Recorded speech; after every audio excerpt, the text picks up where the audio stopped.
সম্প্রতি ভারতের মালদহ জেলার বৈষ্ণবনগর থানার সুকেন্দুপুর এলাকায় সীমান্তের প্রায় 1200 গজ অংশে নতুন করে কাঁটাতারের বেড়া নির্মাণের উদ্যোগ নেওয়া হয়। আন্তর্জাতিক নিয়ম অনুযায়ী সীমান্ত রেখা থেকে 150 গজের মধ্যে কোনো ধরনের অবকাঠামো নির্মাণের জন্য দুই দেশের সম্মতি প্রয়োজন। তবে বিজিবি দাবি করছে বিএসএফ এই নিয়ম লঙ্ঘন করে কাজ শুরু করে।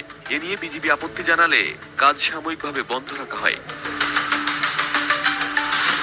বিজিবির 59 ব্যাটালিয়নের অধিনায়ক লেফটেন্যান্ট কর্নেল গোলাম কিবরিয়া জানান, ভারতের পক্ষ থেকে কাজটি নিয়ম মেনে করার দাবি করা হলেও এর যথাযথ প্রমাণ ও প্রোটোকল মানা হয়নি। ফলে দুই দফা পতাকা বৈঠকের পরেও উত্তেজনা পুরোপুরি প্রশমিত হয়নি। এই যে দেখুন আমার বাম সাইডে যে টহল রুমগুলো দেখতেছেন, এগুলো কিন্তু বিএসএফ এর। আসলে এখন দুপুর টাইম, সেই জন্য আমি চলে আসছি, কারণ দুপুর টাইমে বিএসএফ বর্ডারে থাকে না। এখানে কিন্তু আসাটা অনেক রিস্ক, কারণ আপনারা জানেন বেশ কিছুদিন যাবৎ বর্ডারে কিন্তু সমস্যা চলতেছে ভারত বাংলাদেশে। এই যে দেখুন আমাকে বিএসএফ দেখছে, তারপর বলতেছে তুমি চলে যাও।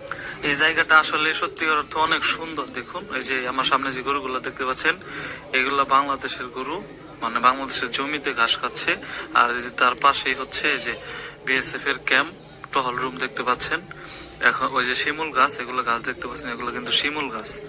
তো আমি অনেক চেষ্টা করে এখানে আসছি, কারণ এখানে এখন আসা যায় না, তারপরও আপনাদের দেখানোর জন্য চলে আসছি। আসলে সীমান্তবর্তী গ্রাম দেখতে এতটাই ভালো লাগে যে আপনাদের কি আর বলবো। আপনারা নিজে চোখেই দেখুন। আমি যেখান থেকে ভিডিও করতেছি এটা বাংলাদেশ, আর এই যে সামনে কাঁটাতার দেখা যাচ্ছে, এটাই কিন্তু জিরো লাইন। ভারত বাংলাদেশ একদম সীমান্ত একদম জিরো লাইন। এই যে দেখতে পাচ্ছেন আপনারা, একদম পাহাড়ের উপরে কিন্তু উঠে গেছে। আর এই যে দেখুন আমার সামনে দেখা যাচ্ছে এই যে বিএসএফ এর একটা এই যে দেখুন চৌকি, এই যে টহল রুম, এই যে দেখুন এর মধ্যে কিন্তু বিএসএফ আছে। ওই যে একটা বাইক যাচ্ছে দেখুন, ওটা কিন্তু সব ইন্ডিয়ান। ওনারা হয়তো অন্য দিকে যাচ্ছে, মেঘালয়ের দিকে যাচ্ছে। এই যে দেখুন এই যে সামনে ছাগলগুলা, তারপরে এই যে আমার এই সাইডে কিন্তু এই যে এগুলা কিন্তু বাংলাদেশের গরু।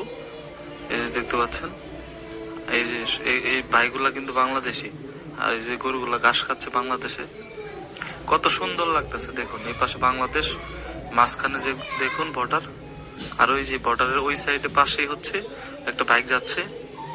আর এই যে একটা বিএসএফ দেখা যাচ্ছে, গরুর সই। এই যে আপনারা দেখেন একটু লক্ষ্য করে, দেখা যাচ্ছে। আর শিমুল গাছ কত বড় দেখুন, একদম বর্ডারে একদম। অনেক সুন্দর জায়গা, আপনারা যদি আসেন অবশ্যই আপনাদের ভালো লাগবে। আমি ডিসক্রিপশন বক্সে লিংক দিয়ে দিব, আপনারা আসবেন, ঘুরে যাবেন।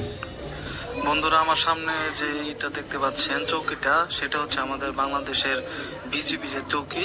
আমি এখন দুপুরের সময় আসি থেকে ওনারা নাই, তো অনেক রিস্ক নিয়ে চুরি করে আসছি, যা বলতে পারেন আপনারা।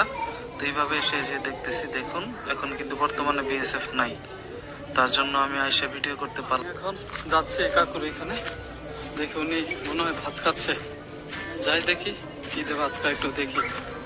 একদম শেষ সীমানায় বসে ভাত খাচ্ছে, এর ফিলিংসটা আসলে একটু অন্যরকম।